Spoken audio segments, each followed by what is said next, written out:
माननीय शिक्षा राज्य मंत्री Shrimati Annapurna Devi ji, doctor Subhash Sarkar ji, doctor This Rajkumar meeting Ranjan is Singh being ji recorded.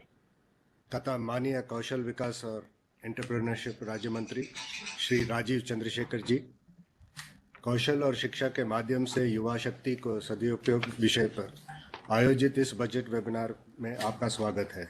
इस अवसर पर इंडस्ट्री, बिजनेस व एकेडमिक जगत से जुड़े सभी एक्सपर्ट्स, स्कूल्स, यूनिवर्सिटीज़ और राज्यों से जुड़े हमारे टीचर्स, स्टूडेंट्स तथा सभी ऑफिशियल्स का भी हार्दिक स्वागत करता हूं। बजट 2023 में कौशल और शिक्षा के माध्यम से युवा शक्ति को सदुपयोग करने के लिए 6 प्रमुख प्रायोरिटीज़ को बताया गया है, जिसमें मुख्य रूप से प्रधानमंत्री कौशल विकास योजना 4.0 के तहत ट्रेनिंग, इंडस्ट्रीज पार्टिसिपेशन और इंडस्ट्री रिक्वायरमेंट के साथ कोर्स अलाइनमेंट किया जाना है। इंटरनेशनल अपॉर्चुनिटीज़ के लिए युवाओं को कुशल बनाने के लिए अलग अलग राज्यों में skill India international centres establish किए जाने हैं। स्किल इंडिया डिजिटल प्लेटफॉर्म के माध्यम से स्किलिंग के लिए डिजिटल इकोसिस्टम का विस्तार तथा एंटरप्रेन्योरशिप योजनाओं की पहुंच को और अधिक सुगम बनाना है। साथ ही 47 लाख युवकों को स्टाइपेंड प्रदान करने का target national apprenticeship promotion scheme में रखा गया है। आज इस वेबिनार में सभी प्रमुख स्टेक होल्डर्स द्वारा विषयों पर विचार विमर्श किया जाएगा। इससे बजट 2023 के लिए हुए अनाउंसमेंट्स को लागू करने के लिए एक टाइम बाउंड प्रोग्राम बनाने में सहायता मिलेगी। मैं आभार प्रकट करना चाहूँगा माननीय प्रधानमंत्री जी का, जिन्होंने अपने बिजी शेड्यूल से समय निकालकर हमें संदेश दिया है। अब हम माननीय प्रधानमंत्री जी द्वारा इस वेबिनार के विषय पर दिए गए उनके वैल्यूएबल विचारों को इस संदेश के माध्यम से जानेंगे। नमस्कार साथियों, स्किल और एजुकेशन ये अमृत काल में देश के 2 सबसे महत्वपूर्ण टूल्स हैं। विकसित भारत के विजन को लेकर देश की अमृत यात्रा का नेतृत्व हमारे युवा ही कर रहे हैं। इसलिए अमृत काल के इस प्रथम बजट में युवाओं को और उनके भविष्य को सबसे ज्यादा अहमियत दी गई है। हमारा एजुकेशन सिस्टम प्रैक्टिकल हो, इंडस्ट्री ओरिएंटेड हो, ये बजट इसकी नींव मजबूत कर रहा है। वर्षों से हमारा एजुकेशन सेक्टर रिजिडिटी का शिकार रहा। हमने इसको बदलने का प्रयास किया है।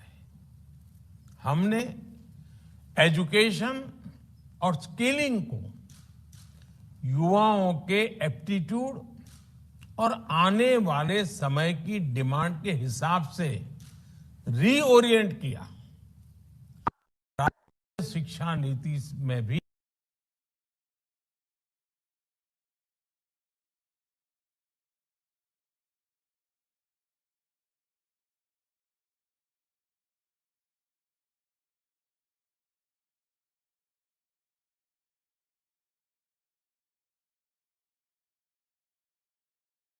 बच्चों को अतीत के बोझ से मुक्त करने का बहुत हौसला मिला है। इसलिए सरकार को एजुकेशन और स्किलिंग सेक्टर में और रिफॉर्म करने के लिए प्रोत्साहित किया है। साथियों, नई टेक्नोलॉजी नई तरह के क्लासरूम के निर्माण में भी मदद कर रही है। कोविड के दौरान ये हमने अनुभव भी किया है। इसलिए आज सरकार ऐसे टूल्स पर फोकस कर रही है जिससे एनीवेयर एक्सेस ऑफ नॉलेज सुनिश्चित हो सके। आज हमारे ई लर्निंग प्लेटफॉर्म स्वयं में 3 करोड़ मेंबर हैं। वर्चुअल लैब्स और नेशनल डिजिटल लाइब्रेरी में भी नॉलेज का बहुत बड़ा माध्यम बनने की संभावना है। डीटीएच चैनल्स के माध्यम से स्टूडेंट्स को भी स्थानीय भाषाओं में पढ़ाई का अवसर मिल रहा है। आज देश में ऐसे अनेक डिजिटल और टेक्नोलॉजी आधारित इनिशिएटिव चल रहे हैं। इन सारे इनिशिएटिव्स को नेशनल डिजिटल यूनिवर्सिटी से और बल मिलेगा। ऐसे फ्यूचरिस्टिक कदम हमारी शिक्षा, हमारी स्किल और हमारे ज्ञान विज्ञान के पूरे स्पेस को बदलने वाले हैं। अब हमारे टीचर्स की भूमिका सिर्फ क्लासरूम तक सीमित नहीं रहेगी। अब हमारे टीचर्स के लिए पूरा देश, पूरी दुनिया ही एक क्लासरूम की भांति होगा। ये टीचर्स के लिए अवसरों के नए द्वार खोलने वाला है। हमारे एजुकेशनल इंस्टीट्यूशंस के लिए भी अब देश भर से टीचिंग मटेरियल की अनेक प्रकार की विविधताएं, अनेक प्रकार की विशेषताएं, स्थानीय टच, ऐसी अनेक बातें उपलब्ध होने वाली हैं। और सबसे बड़ी बात, इससे गांव और शहर से स्कूलों के बीच जो खाई होती थी वो दूर होगी। सबको बराबरी के अवसर मिलेंगे। साथियों, हमने देखा है कई देश ऑन द जॉब लर्निंग पर विशेष बल देते हैं। बीते वर्षों में केंद्र सरकार ने अपने युवाओं को आउटसाइड द क्लासरूम एक्सपोजर देने के लिए इंटर्नशिप और अप्रेंटिसशिप को फोकस किया है। आज नेशनल इंटर्नशिप पोर्टल पर लगभग 75,000 एम्प्लॉयर्स हैं। ये इंटर्नशिप की लगभग 25 लाख रिक्वायरमेंट पोस्ट कर चुके हैं।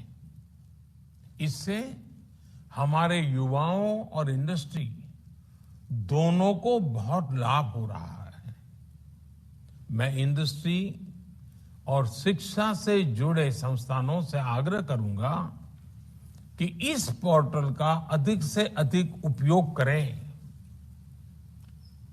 देश में इंटर्नशिप के कल्चर का हमें और विस्तार करना है। साथियों, मेरा ये मानना है अप्रेंटिसशिप्स हमारे युवाओं को फ्यूचर रेडी बनाने में मदद करती है। हम भारत में अप्रेंटिसशिप्स को भी बढ़ावा दे रहे हैं। इसमें हमारी इंडस्ट्री को भी उचित स्किल से जुड़ी वर्कफोर्स की पहचान करने में भी आसानी होगी। इसलिए इस बजट में करीब 50 लाख युवाओं के लिए नेशनल अप्रेंटिसशिप प्रमोशन स्कीम के तहत स्टाइपेंड का प्रावधान किया गया है। यानी हम अप्रेंटिसशिप के लिए वातावरण भी बना रहे हैं और पेमेंट्स भी इंडस्ट्री को मदद दे रहे हैं। मुझे विश्वास है कि इंडस्ट्री इसका भरपूर लाभ उठाएगी। साथियों, आज भारत को दुनिया मैन्युफैक्चरिंग हब के रूप में देख रही है। इसलिए आज भारत में निवेश को लेकर दुनिया में उत्साह है। ऐसे में स्किल्ड वर्कफोर्स आज बहुत काम आती है। इसलिए इस बजट में स्किलिंग पर बीते वर्षों के फोकस को हमने आगे बढ़ाया है। प्रधानमंत्री कौशल विकास योजना 4.0 आने वाले वर्षों में लाखों युवाओं को स्किल, रीस्किल और अपस्किल करेगी। इस योजना से आदिवासियों, दिव्यांगों और महिलाओं की जरूरत के अनुसार टेलर मेड प्रोग्राम्स बनाए जा रहे हैं। साथ ही इसमें इंडस्ट्री 4.0 जैसे एआई, रोबोटिक्स, आईओटी, ड्रोन्स ऐसे अनेक सेक्टर्स के लिए भी मैन पावर का निर्माण किया जा रहा है। इससे इंटरनेशनल इन्वेस्टर्स के लिए भारत में काम करना और आसान होगा। भारत में इन्वेस्टर्स को रीस्किलिंग पर ज्यादा ऊर्जा और संसाधन नहीं खर्च करने पड़ेंगे। इस बजट में पीएम विश्वकर्मा कौशल सम्मान योजना का भी ऐलान किया गया है। इससे हमारे पारंपरिक कारीगरों, हस्तशिल्पियों, कलाकारों के स्किल डेवलपमेंट पर जोर दिया जा रहा है। पीएम विश्वकर्मा योजना इन कारीगरों को नया मार्केट भी दिलाने में मदद करेगी और इससे अनेक उत्पादों के बेहतर दाम भी मिलेंगे। साथियों, भारत में एजुकेशन सेक्टर में तेजी से बदलाव लाने के लिए एकेडेमिया और इंडस्ट्री की भूमिका और पार्टनरशिप बहुत बड़ी है। इससे मार्केट की जरूरत के हिसाब से रिसर्च संभव हो पाएगी और रिसर्च के लिए इंडस्ट्री से पर्याप्त फंडिंग भी मिलेगी। इस बजट में एआई के लिए जिन 3 सेंटर्स ऑफ एक्सीलेंस की बात की गई है, उनमें इंडस्ट्री एकेडेमिया पार्टनरशिप मजबूत होगी। ये भी तय किया गया है कि आईसीएमआर लैब्स को मेडिकल कॉलेज और प्राइवेट सेक्टर आरएनडी टीम्स के लिए उपलब्ध किया जाए। मुझे पूरा भरोसा है कि देश में आरएनडी इकोसिस्टम को मजबूत करने के लिए उठाए गए ऐसे हर कदम प्राइवेट सेक्टर ज्यादा से ज्यादा फायदा उठाएगा। साथियों, बजट में जो निर्णय लिए गए हैं उनसे हमारी होल ऑफ गवर्नमेंट अप्रोच भी स्पष्ट होती है। हमारे लिए एजुकेशन और स्किलिंग सिर्फ इनसे जुड़े मंत्रालय या विभाग तक सीमित नहीं है। हर सेक्टर में इनके लिए संभावनाएं हैं। ये सेक्टर हमारी इकोनॉमी के बढ़ते साइज के साथ बढ़ते जा रहे हैं। मेरा स्किलिंग और एजुकेशन से जुड़े स्टेक होल्डर से आग्रह है कि अलग अलग सेक्टर्स में आ रही इन अपॉर्चुनिटीज को स्टडी करें। इससे हमें इन नए सेक्टर्स के लिए जरूरी वर्कफोर्स तैयार करने में आसानी होगी। अब जैसे आप भारत के तेजी से बढ़ते सिविल एविएशन सेक्टर से जुड़ी खबरों को सुन रहे हैं, ये दिखाता है कि भारत की ट्रेवल और टूरिज्म इंडस्ट्री का कितना विस्तार हो रहा है। ये रोजगार के बहुत बड़े माध्यम है। इसलिए हमारे स्किलिंग सेंटर्स और एजुकेशनल इंस्टीट्यूशन को इसके लिए भी कैपेसिटी तैयार करनी होगी। मैं चाहूंगा जो युवा स्किल इंडिया मिशन के तहत प्रशिक्षित हुए हैं, हम उनका भी अपडेटेड डेटाबेस तैयार करें, क्योंकि कई ऐसे युवा होंगे जिनके स्किल्स को अपग्रेड करने की जरूरत होगी। डिजिटल टेक्नोलॉजी और एआई के आने के बाद हमारा ये प्रशिक्षित वर्कफोर्स पीछे न छूट जाए, हमें इसके लिए अभी से काम करना होगा।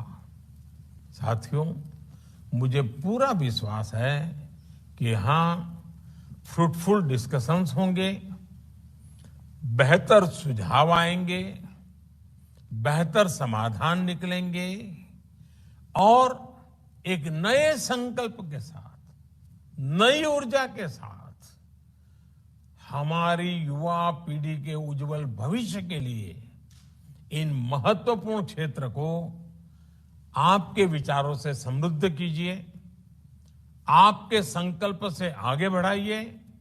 सरकार कंधे से कंधा मिला करके आपके साथ चलने के लिए तैयार है।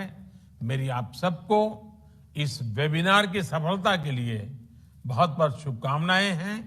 धन्यवाद।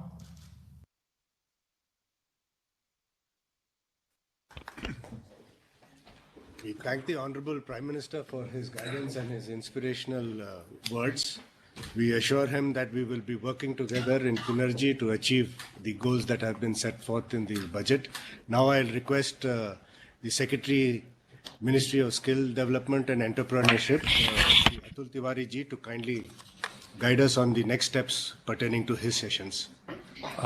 थैंक यू आदरणीय मंत्री जी, आदरणीय राज्य मंत्रीगण, अधिकारीगण और इस वेबिनार से जुड़े सारे हमारे stakeholders, the union budget places a strong emphasis on empowering the youth with a focus on Amrit PD of youth power as a key priority under Saptarishi of inclusive development. The budget aims to reach the last mile, improve infrastructure, encourage investment while unlocking the potential for green growth, youth power and the financial sector, guiding the nation through the Amrit Kal. The budget not only aims to reimagine the education system to be more practical and industry oriented, but also emphasizes the importance of skill development to unlock the potential of Indian youth. The union budget has touched four major aspects of skilling. MSD is privileged to be part of this webinar today and seeks to engage with multiple stakeholders in translating the budget announcements to action on the ground, transformative in approach and aspirational for youths. The first announcement is about the launch of Pradhan Mantri Kaushal Vikas Yojana 4.0 with the objective to skill a large number of youth in the next 3 years, on-the-job training, greater industry partnership. E-age courses have been identified as the crucial pillars under this scheme. In the breakout session, sir, we will delve on some of the points, including how technology-enabled skilling can be done, how skilling in new age courses can be organized, the demand aggregation from industry clusters, industry-relevant curriculum, on-the-job training, cross-utilization of resources and infrastructures, for example, as in the Skill Hub, and how we can have a greater convergence among skilling schemes, as Honorable Prime Minister said, whether it is tourism, whether it is the artisans, whether it is for the vulnerable sections of the society. The budget has made another announcement about the Skill India International Centers, and there is a target of establishing 30 such centers with the objective of making India the skill capital of the world. In the breakout of building capacity for skill-based mobility, we will deliberate on the international good practices for regulated and fair migration, macro-enabling factors for international youth, for mobility of Indian youth, such as G2G mobility agreements, connecting with Indian diaspora, presence of Indian companies, etc. Supply-side challenges in identification and training of skilled youth for international jobs, capacity development, opportunities and challenges of Indian skilled workers, and validation of Indian qualifications in destination country, and importance of country and trade-specific assessments and certification. The budget also makes an announcement of Skill India Digital to reduce information asymmetry, improve discoverability of services, and offer lifelong learning opportunities to all citizens of the country. The Skill India Digital shall provide an entry point in the ecosystem for candidates and job seekers from different walks of life in school, school dropouts, out of education students, and lifelong learning. The Skill India is envisaged as a citizen-centric platform which ensures citizens at the center of all services available on the platform. The breakout session on the digital public infrastructure for skilling, Skill India digital platform, we deliberate on some of the finer aspects of making Skill India digital a game changer for the skilling ecosystem. The final announcement related to skill is about the national that 47 lakh youth will provide a stipend through direct benefit transfer under National Apprenticeship Promotion Scheme, which has been announced. In the webinar on promoting internship as a school-to-work transition, panelists will deliberate on the way forward. For example, increasing greater participation from states and industries in NAPS 2, readiness of DBT under NAPS, user-centric reforms to attract youth under NAPS, effective value realization for apprenticeship for youth. Sir, I look forward to all these deliberations, which shall help the ministry in taking forward the transformative agenda of the government to make India as the skill capital of the world. Thank you. Thank you, Mr. Tiwari. Now, can I request Secretary School Education and Literacy, Shri Sanjay Kumar ji, for his words. बहुत बहुत धन्यवाद माननीय मंत्री शिक्षा और हमारे माननीय राज्य मंत्री शिक्षा और हमारे सहयोगी सचिव उच्च शिक्षा, स्किल डेवलपमेंट एंड एंटरप्रेन्योरशिप और हमारे सभी पदाधिकारीगण और इस वीडियो कॉन्फ्रेंसिंग के माध्यम से जुड़े हुए हमारे सभी स्टेक होल्डर्स।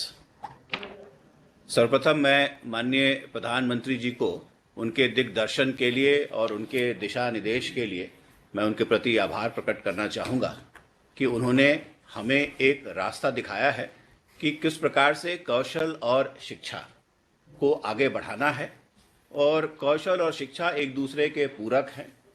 यदि अच्छी शिक्षा हो तो हम कौशल भी आसानी से पिकअप कर सकते हैं और उसका रिवर्स भी उतना ही सही है। अमृतकाल के इस प्रथम बजट में जैसा कि माननीय प्रधानमंत्री जी ने हम लोगों का ध्यान आकृष्ट कराया है, शिक्षा विभाग के लिए बहुत ही महत्वपूर्ण रहा है।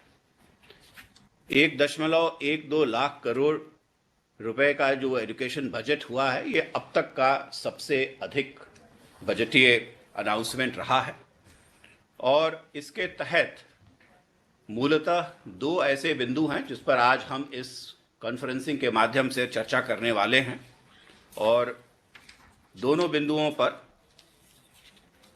एक है जो हमारे शिक्षकों के से जुड़ा हुआ है। माननीय प्रधानमंत्री जी ने कहा कि शिक्षकों की भूमिका विद्यालयों के तहत ही सीमित नहीं रहती है और यदि हम अपनी ज़िंदगी में भी जब वापस कभी देखते हैं तो देखते हैं कि शिक्षकों की भूमिका हमारे व्यक्तित्व के निर्माण में बहुत ही अहम रही है और कहीं ना कहीं उनके द्वारा जो हमें गुर सिखाए गए हैं, उन गुरों पर ही चलते हुए हम आज वहाँ पहुँचे हैं जहाँ पर आज हम हैं।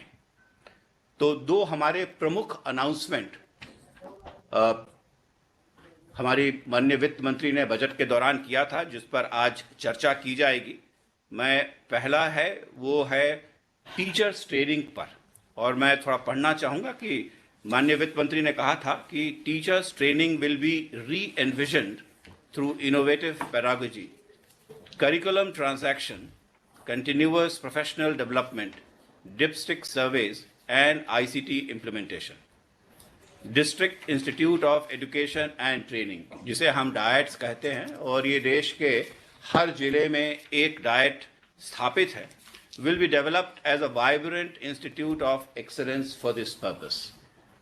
मुख्य इसका बिंदु ये है कि किस प्रकार से राष्ट्रीय शिक्षा नीति में जो परिकल्पना की गई है कि हमारे पास बहुत ही एम्पावर्ड टीचर्स रहें, उनको हम कैसे विकसित करें और शिक्षकों को उनकी जो अहम भूमिका है बच्चों के व्यक्तित्व के निर्माण के लिए किस प्रकार से उनको हम जोड़ सकें। दूसरी बात है कि शिक्षा और किताबों का एकदम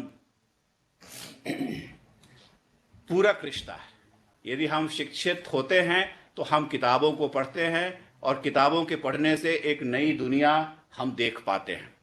तो जो दूसरी बिंदु है वो है a national digital library for children and adolescents will be set up for facilitating availability of quality books across geographies, languages, genres and levels and device agnostic access States wish to set up physical libraries for them at panchayat and ward levels and provide infrastructure for accessing the National Digital Library Services.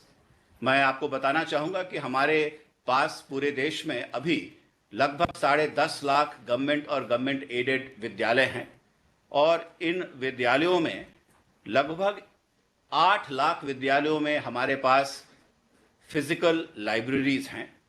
लगभग 4,30,000 विद्यालयों में reading corners हैं और 5 लाख से भी ज़्यादा विद्यालयों में बुक बैंक्स हैं। लेकिन ये फिजिकल हैं और नेशनल डिजिटल लाइब्रेरी यदि हम बनाते हैं तो किस प्रकार से इन किताबों को, कौन सी किताबों को किस प्रकार से और भाषाई जो संतुलन है पूरे देश में उसको मेंटेन करते हुए कैसे हम उसको विकसित कर सकते हैं, उस बिंदु पर आज हमारे वृहद चर्चा होगी और हम आपके सुझावों के लिए आकांक्षी हैं। हम अभी ये जो सेशन है इसके समाप्ति के पश्चात हम 11:30 बजे फिर से मिलेंगे और हम लोगों ने जो शिक्षा विभाग के 2 डिस्कशंस हैं उसको थोड़ा सा स्टैगर किया है। तो पहला जो है नेशनल डिजिटल लाइब्रेरी का, उसे हम 11:30 बजे प्रारंभ करेंगे और जो डाइट के रिस्ट्रक्चरिंग के लिए और शिक्षकों को एम्पावर करने के लिए जो चर्चा है वो हम 11:40 पर करेंगे। लेकिन मेरा आप लोगों से सादर अनुरोध है कि 11:30 बजे जो हमारे वेब लिंक्स दिए गए हैं उससे आप जुड़ें और इस चर्चा को हम आगे बढ़ाएं। अंततः मैं एक बार फिर अपने माननीय प्रधानमंत्री जी के प्रति अपने आभार प्रकट करते हुए अभी के लिए जो हमारी उद्बोधन है उसको हम समाप्त करते हैं। धन्यवाद। Thank you, Sanjay. I thank the Honorable Education Minister and the Ministers of States for their valuable time in participating in this session and look forward to their participation in the evening when the reports of all the committees are also to be presented to them. I thank one and all and look forward to all of you joining in at 11:30 today in the respective